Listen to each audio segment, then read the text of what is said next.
कहानी का पूरा आनंद लेने के लिए कहानी के पिछले सभी भागों को ज़रूर देखें। उसका लिंक मैं आपको डिस्क्रिप्शन बॉक्स में दे दूँगी और साथ में कमेंट बॉक्स में पिन भी कर दूँगी, तो आप वहाँ से भी जाकर देख सकते हैं।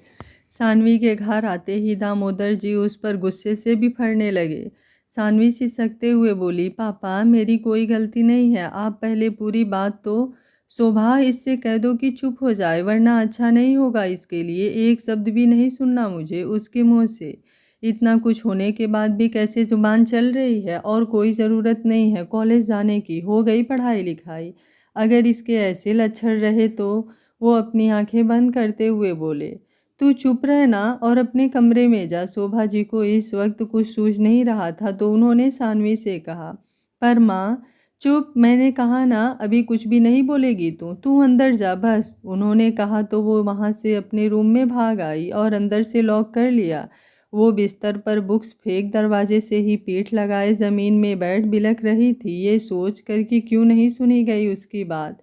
बिना उसकी सुने उसके खुद से घर वालों ने ही उसे दोषी मान लिया, जबकि वो अपनी मर्यादा बहुत अच्छे से जानती थी। उसकी यही गलती थी कि किसी अनजान लड़के ने उसकी मदद की और उसने उससे बात कर ली।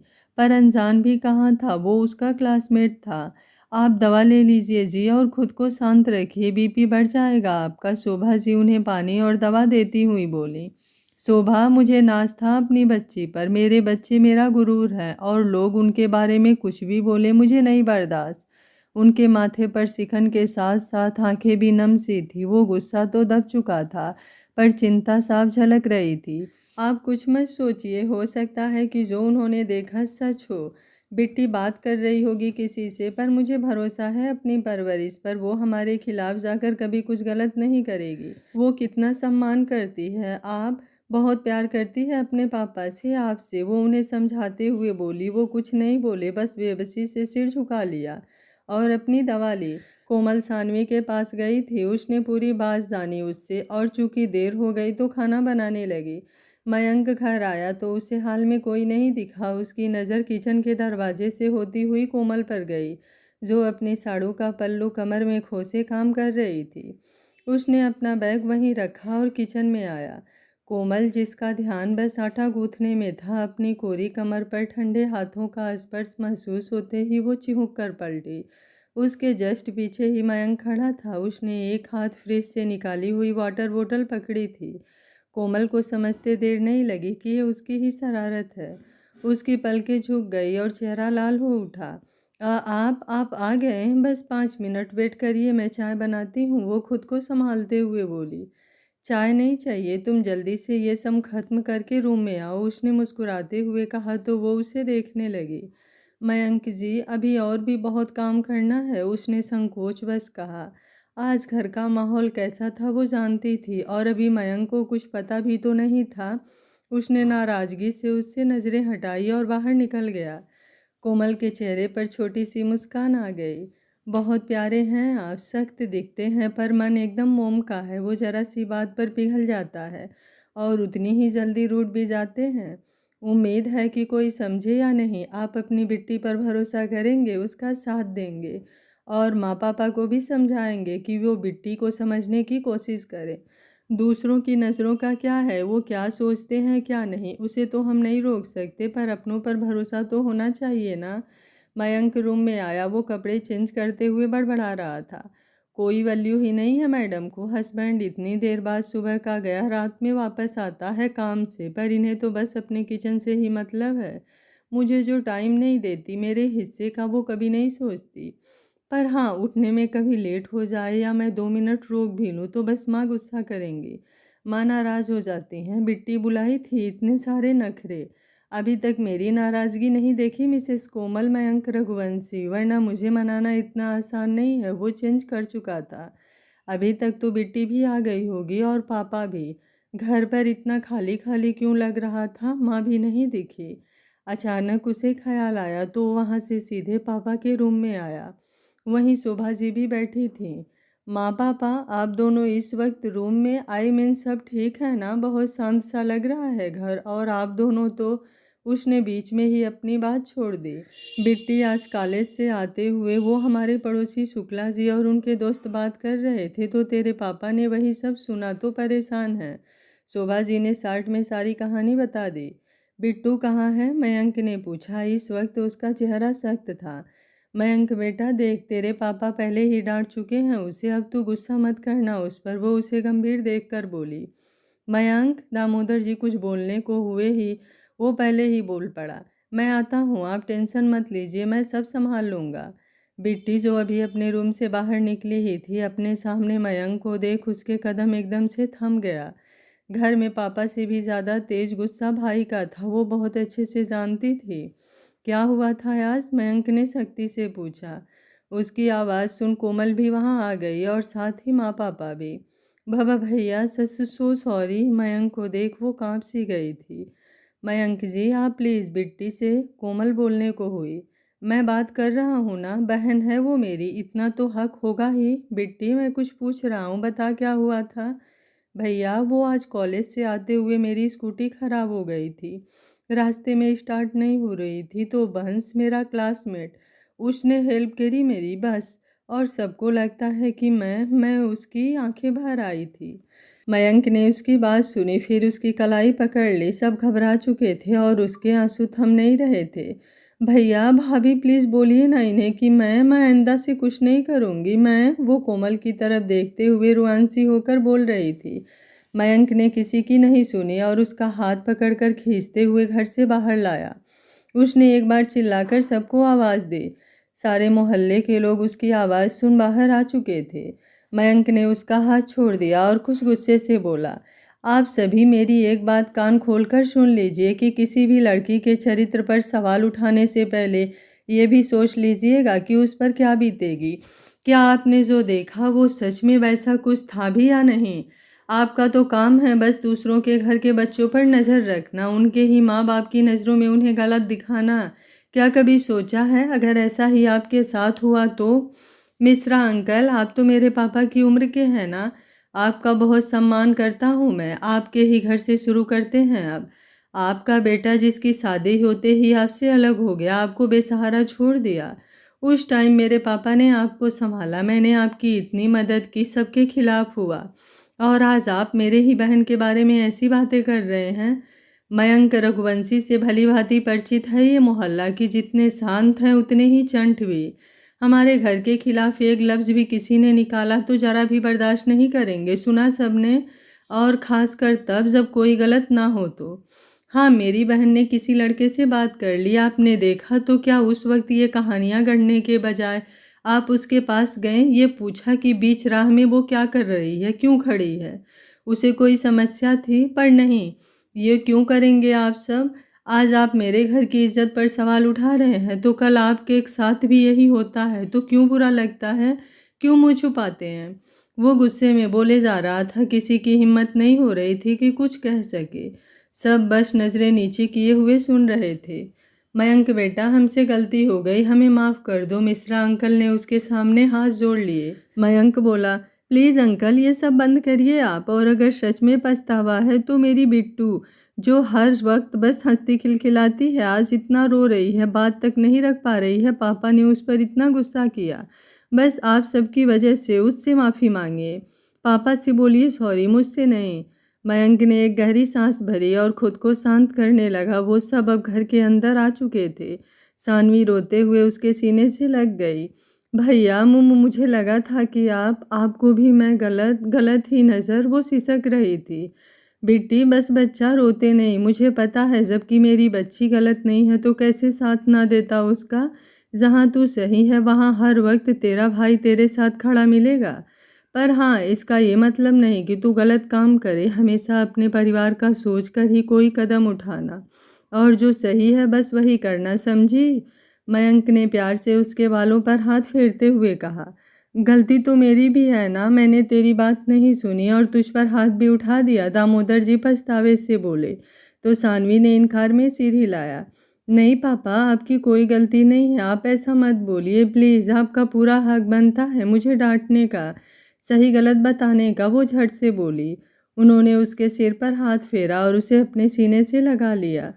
शोभा जी मयंक को देखकर मुस्कुरा रही थी। वो बहुत समझदार था और हर बात को कैसे हैंडल कर लेता था, यही आदत थी जो उन्हें सबसे ज़्यादा अच्छी लगती थी उसमें।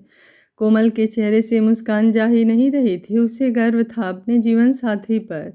वो अपने रूम में आई। जो मयंक लेट चुका था, रूम की लाइट्स उसने ऑफ की और कम रोशनी वाला बल्ब जला दिया।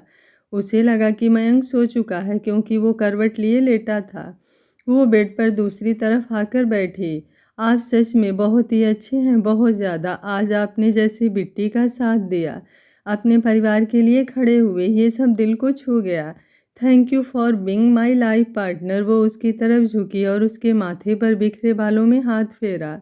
उसने अपने लब उसके माथे पर रख दिए। वो उससे दूर होने लगी कि देखा मयंक जाग रहा था। वो उससे पल भर में दूर हो गई। वो कुछ नहीं बोला। कोमल का करीब होना उसे अच्छा लगता था। जी आप मुझे लगा सो रहे हैं, वो अटकते हुए बोली। मयंक ने कुछ नहीं कहा, अपनी नज़रें उससे हटा ली। वो उसे अपनी आंखें बड़ी बड़ी करके देखने लगी। मयंक जी क्या हुआ? वो उसे ऐसा करते देख बोली। कुछ नहीं, सो जाओ या फिर जाकर काम कर लो, अभी बाकी होगा ना। वो अपने मुंह तक ब्लैंकेट ढालते हुए बोला। कोमल को अब याद आया कि वो नाराज़ था। ना चाहते हुए भी उसके लबों पर हंसी आ गई। उसकी बच्चों जैसी बात पर वो हंस पड़ी। उसे हंसता हुआ देख वो चिढ़ते हुए बोला, अब ये इन्हें हंसी आ रही है? पति नाराज है, उससे कोई मतलब ही नहीं। बहुत हंसी आ रही है, अब बात मत करना तुम मुझसे। अच्छा सॉरी। वो अपनी हंसी रोकते हुए बोली और उसकी बाह पर हाथ रखा। पर वो कुछ नहीं बोला। कोमल ने मुस्कुराते हुए कुछ सोचा और उसके करीब होकर लेट गई। उसने अपना हाथ उसकी कमर से होते हुए लपेट लिया। गुड नाइट वो बोली, पर उसने जवाब नहीं दिया, बस अपनी मुस्कुराहट छुपाने लगा। अयोध्या, राम जी की जन्मभूमि, जहाँ पर अब एक विशाल मंदिर स्थापित था, वहाँ पर भक्तों की भीड़ लगी हुई थी। हाँ, पर घाट पर कुछ शांति थी क्योंकि सुबह का समय था और वहीं सीढ़ियों पर बैठी हुई थी सानवी प्रियल के साथ। वो आज कुछ चुप सी थी। उसने प्रियल को पिछले दिनों ही सारी बात बताई। प्रियल खुश हुई क्योंकि मयंक भैया ने उसका साथ दिया था। पर अब सानवी का चुप होना उसे समझ में नहीं आ रहा था कि आखिर ऐसी क्या बात है जो वो इतना चुप है। वरना तो शांत नहीं होती थी इतनी, खासकर जब वो प्रियल के साथ हो। ओए क्या हुआ तुझे? इतनी चुप चुप सी क्यों है? सब ठीक तो हो गया ना? तुझे सच में लगता है कि सब ठीक हो गया? इन रूढ़िवादी परंपराओं को आखिर कब तक हम लड़कियां उठाती रहेंगे? तुझे पता है जानी कितनी लड़कियां और हैं, इनको तो घर वाले भी साथ नहीं देते। मेरा साथ तो मयंक भैया ने दिया, वरना पापा तो मेरा कॉलेज तक बंद करवाने वाले थे। कभी कभी ना यार समझ में ही नहीं आता कि आखिर होता क्या है। एक लड़के से मैं हेल्प ली थी, क्या ये इतना बड़ा गुनाह हो गया? अब मेरी ज़िंदगी ही देख ले। कुणाल मुझे कितना पसंद है, बहुत अच्छा लगता है। कभी कभी मन होता है कि उसके साथ बैठकर घंटों बातें करूं जैसे और सारे कपल करते हैं।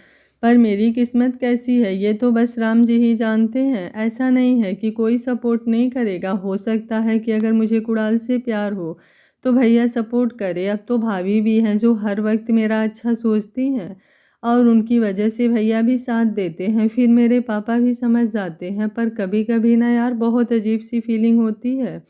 समझ में ही नहीं आता कि क्या हो रहा है, कैसी है ये ज़िंदगी। शुरू हो गई तेरी ओवर थिंकिंग, मस्त रहा करना यार अपने में। प्रियल ने उसके कंधे पर हल्के से हाथ मारते हुए कहा। मुझे ऐसा क्यों लगा कि किसी ने अभी अभी मेरा नाम पुकारा। ये आवाज़ सुन प्रियल जहाँ झट से बगल में देखी तो वहीं सानवी की भी आंखें हैरानी से बड़ी हो गई। उसके दिल की धड़कन अनायास ही बहुत तेज हो चुकी थी। कुणाल सानवी से कुछ दूरी बनाकर उसी सीढ़ी पर बैठ गया जहां वो दोनों बैठी थी। उसकी मुस्कुराहट देख सानवी ने नजरें फेर ली और सामने देखने लगी। प्रियल बोली, कुणाल तुम कब आए?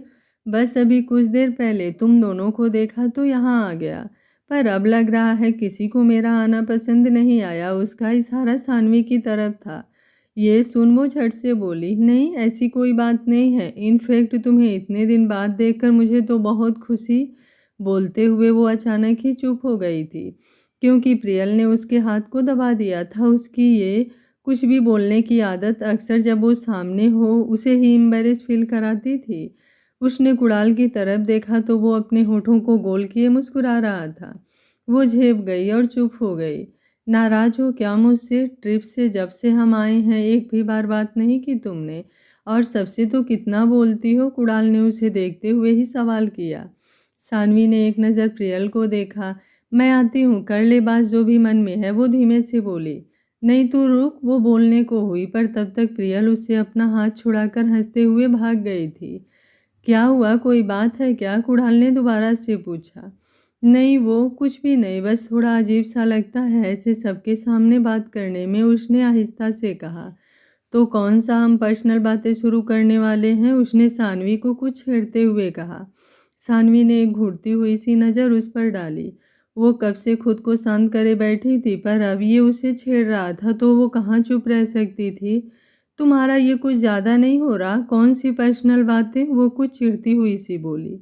कुणाल हंस पड़ा, उसे ऐसी अच्छी लगती थी जब लड़ती थी तो। क्यों नहीं, अगर चाहो तो पर्सनल बातें भी हो सकती है, उसने अचानक ही सानवी की हथेली पर अपना हाथ रख दिया। उसकी आंखें एकदम से बड़ी हो गई और धड़कनें तो जैसा धड़कना ही भूल गईं। उसने अपनी हथेली को देखा जिस पर कुणाल ने अपना हाथ रखा था, वो एकटक उसे ही देख रहा था। सानवी ने अपना हाथ खींचना चाहा कि कुणाल ने उसे थाम लिया। सानवी, अभी नहीं कहना तो मत कहो, मुझे पता है कि तुम क्या सोचती हो मेरे बारे में। मुझे तो पहले से ही कुछ कुछ डाउट था कि तुम भी मेरे लिए कुछ फील करती हो, पर उस दिन ट्रिप पर जब हम जा रहे थे, ट्रक में अलसाए हुए तुमने जो कुछ कहा उसके बाद मुझे भरोसा हो गया था कि तुम भी मुझे पसंद करती हो। पर जब से हम वापस आए हैं देख रहा हूँ तुम मुझसे छुपी छुपी रहती हो, ना ही बात करती हो और ना ही नजर आती हो। और अब ये क्या लगा रखा है, 3 दिन से कॉलेज भी नहीं दिखी, मुझे कितनी टेंशन हो गई थी, तुम्हें कुछ पता भी है। सॉरी, कहते हुए सानवी ने उससे अपनी कलाई छुड़ा ली। सानवी, वो बेहद हैरान सा उसे देख रहा था। बस यूं ही थोड़ा तबीयत सही नहीं थी इसलिए नहीं आ रही थी, और अब तो एग्ज़ाम भी स्टार्ट होने वाले हैं तो ज़्यादा पढ़ाई भी कहाँ होती है। इतना हैरान होने की ज़रूरत नहीं है कुणाल। आई नो कि तुम्हें सुनकर शायद बहुत अजीब लगे पर मेरी फैमिली बहुत ही स्ट्रिक्ट है। रही बात तुम्हें पसंद करने की तो वो अब नहीं हुआ, बहुत पहले से ही है। जब पहली बार तुम्हें देखा था तभी तुम मुझे बहुत अच्छे लगे और फिर तुम्हारा बिहेवियर भी देखकर अच्छा लगता था, पर कभी हिम्मत नहीं हुई बात करने की। वजह पुरानी सोच ही समझ लो, समाज की, जो हमारे घर में बहुत मायने रखती थी। बोलकर वो चुप हो गई। बिलीव में कभी साथ नहीं छोड़ूंगा और फैमिली वो भी साथ देगी तभी हम साथ होंगे। तुम्हारे करीब नहीं आऊँगा जब तक तुम ना चाहो, टच भी ना करूँ। उसने कुछ अजीब सा मुंह बनाया। सानवी खिलखिलाकर हंस पड़ी। नहीं, इतना भी खड़ूस बनने को नहीं बोला, पर अभी कुछ वक्त चाहिए समझने को, वो मुस्कुराते हुए बोली। कुणाल के चेहरे पर भी मुस्कुराहट आ गई, उसने बड़े अदब से सिर झुकाया। ओए, मैं कब तक वेट करूं, प्रियल ने चिल्लाते हुए कहा। जाओ, उसने अपने बालों में हाथ फेरते हुए मुस्कुरा कर कहा तो उसने हाँ में सिर हिलाया और खड़ी हो गई। वो जाने को हुई कि मुड़कर एक बार फिर कुणाल को देखा जो उसे ही देख रहा था और भाग गई। कोमल अपने रूम में रेडी हो रही थी। आज वो अपने मायके जाने वाली थी। शादी को लगभग 1 महीने होने को आए थे, पर बस वो पग फेरे में ही एक बार गई थी, तब से यही थी। उस दिन मयंक ने बोला था कि बिट्टी के आने पर उसे ले जाएगा, पर कभी ना कभी कुछ ना कुछ तो लगा ही रहता था। उसके बाद आज फुर्सत मिली थी उन्हें जाने की।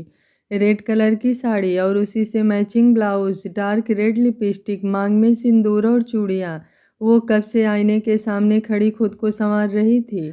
अब अगर इससे ज़्यादा अच्छी लगी तो हमारा जाना कैंसिल, मयंक ने अपनी शूलेस बांधते हुए कहा।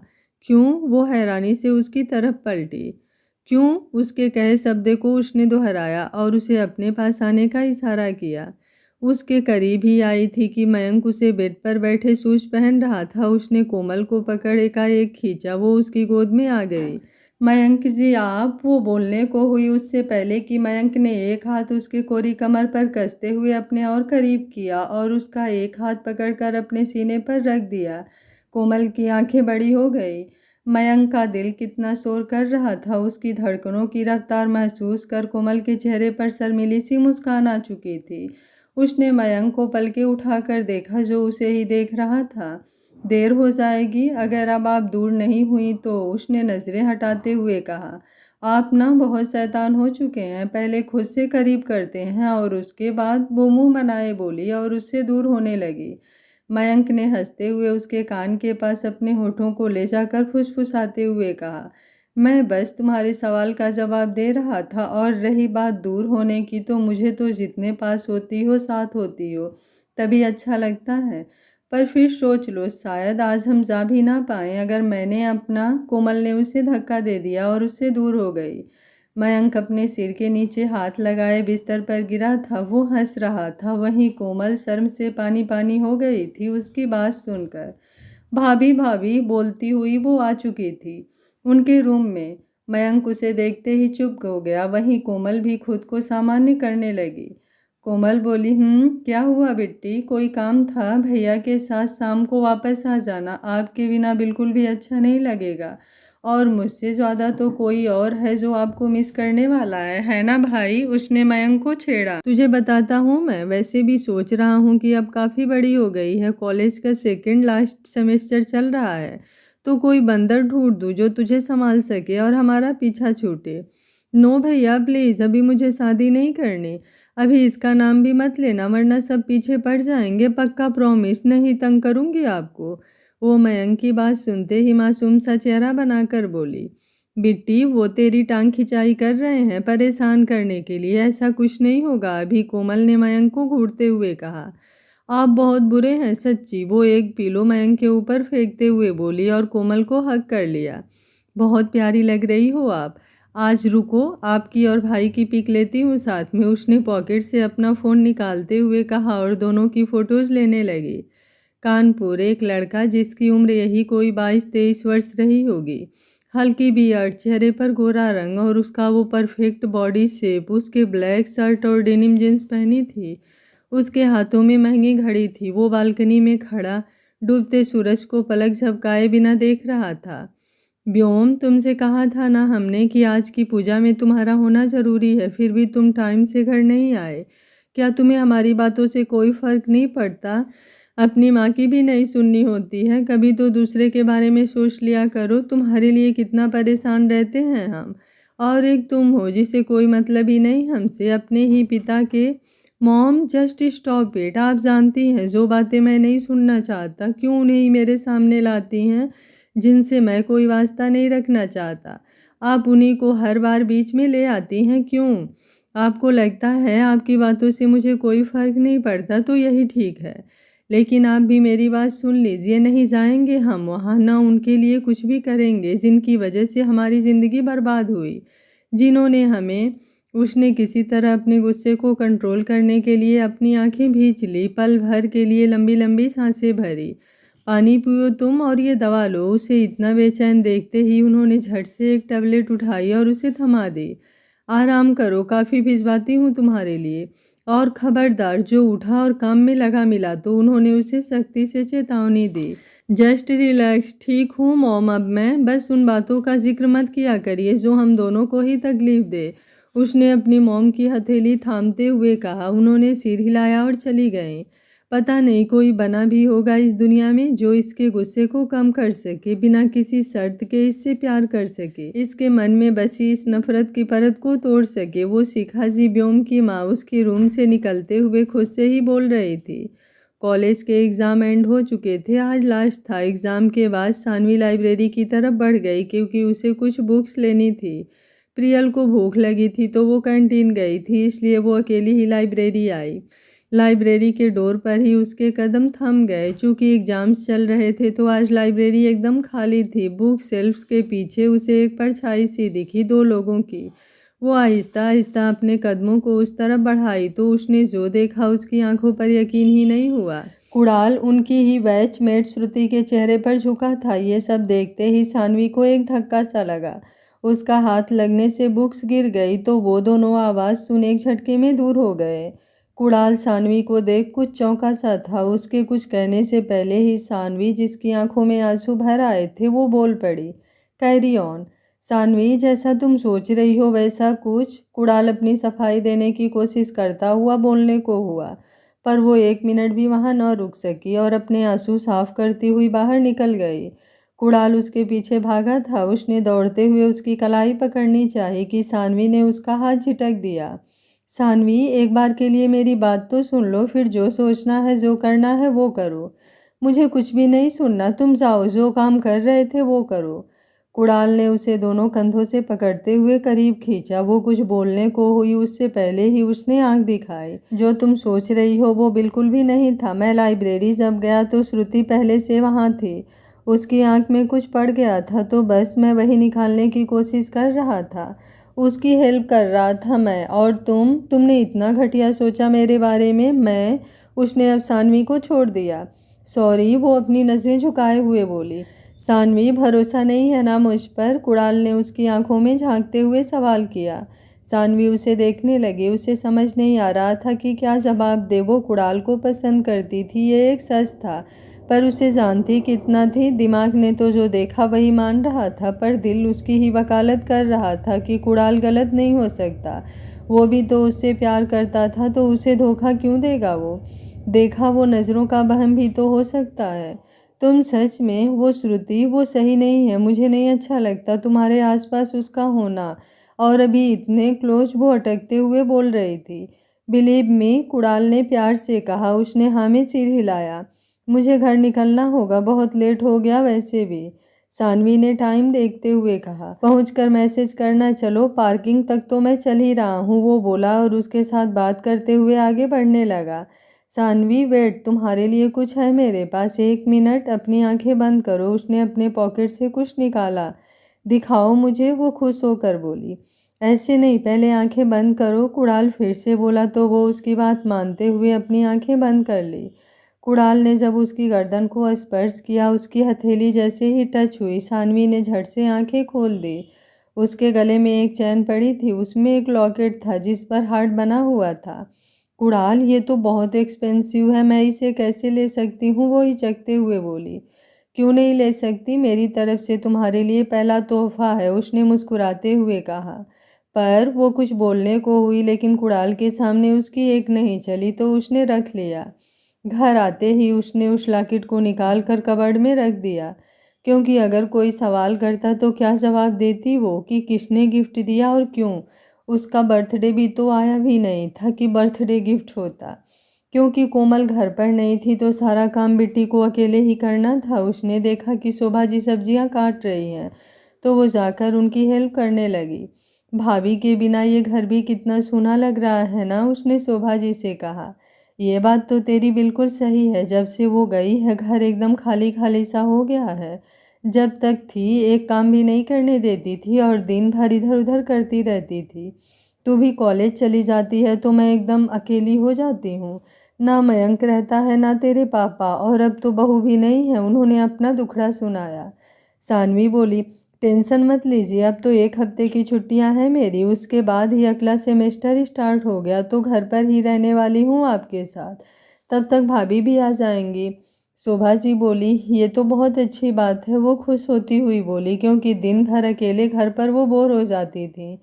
बिट्टी, वो तेरे पापा ने बताया था कि उनकी दूर की बहन की ननद है, वो और उनके बेटे आने वाले हैं कल कुछ काम से।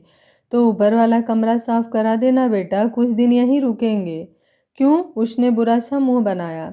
मेहमानों के घर आने से जो कमर टूट जाती थी काम करते करते, ये उसे बहुत अच्छे से पता था, और ऊपर से बस उसे ही सुनना पड़ता था। क्यों? क्या क्यों आते हैं मेहमान? शोभा जी ने उसे गुस्से से घूरा। ठीक है, कर दूंगी। अब गुस्सा तो मत करो, भाभी भी नहीं है, सारा काम मुझे ही करना पड़ेगा। वो कुछ दिन बाद नहीं आ सकते क्या? वो आखिरी लाइन धीरे से बड़बड़ाई। उसने खाना बनने के बाद ऊपर के दोनों रूम अकेले ही साफ किए। इन सब में वो काफ़ी थक चुकी थी। फिर सबका खाना पीना और बाकी के बचे हुए काम। भैया, मैं क्या बोल रही थी, एक मेड रख लेते हैं, बहुत काम करना पड़ता है, उसने मयंक के रूम में आते हुए कहा। वो उसके लिए दूध लाई थी। एक दिन काम करना पड़ गया तो मेड की याद आ गई। ससुराल में भी ऐसे ही करेगी? मयंक ने हंसते हुए कहा। नहीं, ससुराल में मेरे पतिदेव होंगे ना मेरा हाथ बटाने के लिए, आधे से ज़्यादा काम तो वही कर दिया करेंगे, उसने दांत दिखाते हुए कहा। तो मयंक ने उसके बाल खींचे। बड़े सपने सज रहे हैं, ज़रा पढ़ाई लिखाई पर ध्यान लगा जो ज़्यादा ज़रूरी है। भाभी से बात हुई क्या? वो टॉपिक चेंज करती हुई बोली। नहीं, अभी थोड़ा काम कर रहा था, तुझे करनी है तो कॉल पर कर ले। क्या खड़ूस बने हो, काम काम ही दिखता है। मेरी प्यारी सी भाभी नहीं दिखती आपको? वो अजीब सा मुंह बनाए बोली और फिर सोने चली गई। जैसे लग रहा है कहीं के नवाब साहब आ रहे हों, बिट्टी ये कर दे, बिट्टी वो कर दे, पूरा गुलाम बना रखा है उसके लिए। ऐसा होना चाहिए, वैसा होना चाहिए। आने जो इस साहबज़ादे को जितना काम करा रहा है उससे ज़्यादा तंग नहीं किया तो मेरा नाम भी बिट्टी नहीं। 4 दिन के अंदर ही भगा दूँगी। वो परेशान हो चुकी थी सुबह से काम करते-करते। आखिर बिट्टी की किस्मत किसके साथ जुड़ी हुई है? क्या सच में कुड़ालू से धोखा दे रिया है या आने वाला नवाब ही उसका शहज़ादा होगा? आगे क्या होगा इस कहानी में जानने के लिए देखते रहिए कहानी का अगला भाग। अगर आपको कहानी अच्छी लग रही है तो वीडियो को लाइक, शेयर एंड चैनल को सब्सक्राइब कर लीजिएगा। Thank you for watching. मिलते हैं कहानी के अगले भाग में।